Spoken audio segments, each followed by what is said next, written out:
Hey, Steve, why do you like Teddy from Bob's Burgers so much, and why do you continuously insist that he's the most rounded character on the show? He Okay. helps you be where you got that thing. Okay, that's He great. hates squirrels 'cause you hate squirrels. Please stop. He's your best friend.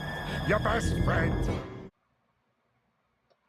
Well, to be honest, I didn't always feel this way about Teddy. In fact, I really didn't care for him at all when I started watching Bob's Burgers. He's kind of overbearing, and I never really found his character all that funny. And sometimes his overly caring nature can come across a little. I'm glad you kids store your bikes in my garage. It's fun for me.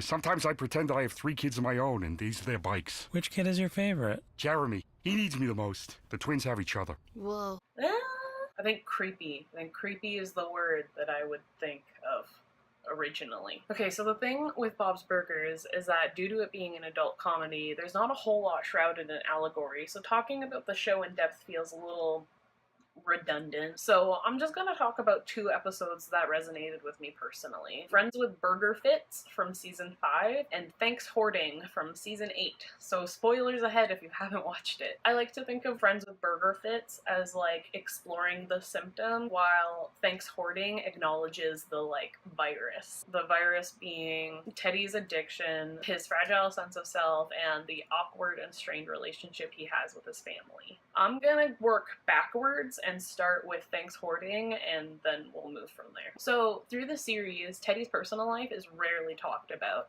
We know very few things, like that he has a cousin and an uncle, and we know that he has weird relationships with these characters, but we don't know if they still exist when he talks about them. We don't know if he's talking about like the relationship in the past or the relationship currently. We know he likely lives alone. We know he has an ex-wife that he's still hung up on, though he's able to find himself romantically attracted to other people. He attends therapy, he's a contractor, he doesn't take care of his health, and he has a less than ideal relationship with his father. Got it! You're my enemy!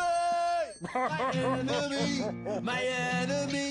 You are my enemy! My enemy! No, it's My just me, my Oh, enemy! sorry. And in fact, according to the wiki, it's implied that his dad is dead because of his dedication to him in the episode The Militarian Candidate. Which, side note, in that episode, Teddy says that he dedicated a video of him using a hammer and nails to a Natalie Merchant song to his dad. Now, the episode doesn't specify what song, but according to the wiki, it's the song Wonder, which is, by the way, a song inspired by Natalie Merchant's time working at a summer camp for children with special needs, specifically children who had been abandoned by their parents and forced into institutionalization. In an interview from 1976, she admits that the children with other needs used to frighten her, and after spending these summers alongside them, became dear friends with most of them. The song itself is about a girl who overcomes her handicap after founding a loving relationship with her adoptive mother after being institutionalized. Or abandoned. Okay, end of side note. And one other thing that we know about Teddy is that to him,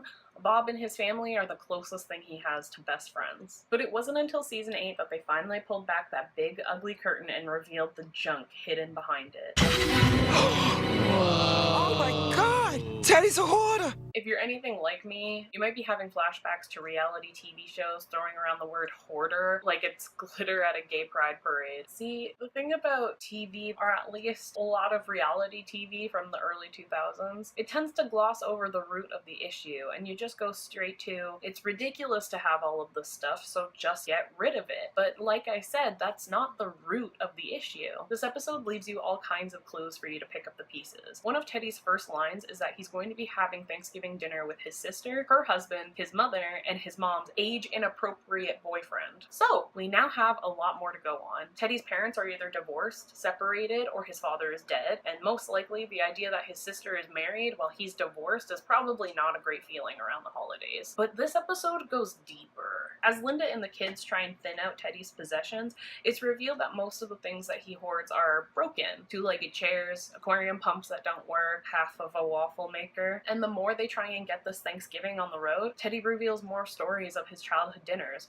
one spent between arguing parents trying to keep things in order so that they may have at least one good family night. And not only that, but he grew up in a neighborhood that didn't see anything wrong with the kind of home that Teddy grew up in. Not only did he have to live through his parents fighting all the time, but he also grew up in a neighborhood where most of the families fought. And as you start to put the pieces together, the episode comes to its conclusion. Teddy's a fixer. He wanted to fix his parents' relationship, but he was just a kid and he couldn't. So now he fixes other things. He fixes homes. He's a contractor after all. He fixes things he finds on the street. He takes broken, homeless things and he gives them a place to stay while he figures out how he can mend them again. So this is the root. Teddy's troubled relationships and a well-meaning addiction that he carries with a bit of shame. And you know what's the best part of this episode? Linda apologizes for coming into his life and telling him how he should deal with his issues. Teddy just has things he needs to work out for himself. He has problems and unresolved emotions, and it's going to take more than a deep house clean to clear up those cobwebs. And we can take comfort in knowing that he is attending therapy to deal with these things. And even more, he has friends who now understand what he's going through and how he deals with it. So let's go back to Friends with Burger Fits, knowing what we do now. See, in this episode, it's revealed that Teddy not only neglects seeing his doctor on a regular basis, relatable, but refuses to heed his advice on his eating habit. When Bob hears about this, he becomes stricken with guilt that he's been the one supplying Teddy with his terrible diet, and so promises Teddy to try and get him in shape. Bob at first attempts to replace Teddy's daily burger with a veggie one, and when Teddy finds out, the situation escalates. 1, 2, mirror a drunk or a user being cut off from their supply. Calm down. You calm down! Oh my God. Whoa, I will replace that. I don't want to be alive! I don't want to be alive! He's handling this well. Because we know now Teddy is one to fall into addiction, and this is what that is. Teddy may not necessarily be Bob's best friend, but Bob is Teddy's best friend. And every day he goes down the block to a burger joint where the staff enjoys his company, lets him feel at home, and bring him in as part of the family. Even when they fight, it's never the end. Things always work out for them. And to Teddy, I bet it's the most comfortable he ever gets to feel. Teddy loves Bob's Burgers, but I think we know the real reason he comes out every day isn't for the decent meal, but a brief chance to feel like he's part of a family he never got to have. One that's loving, open-minded, compassionate, and most importantly, one that recognizes Teddy as a human who deserves help. And I think that's why in this episode, Teddy tries so hard to do something nice for Bob, no matter the cost. He paid for that stuntman boot camp out of his own pocket because he thought Bob really wanted to try it, and Bob was doing something no one had ever done before. Bob was being a real friend to Teddy.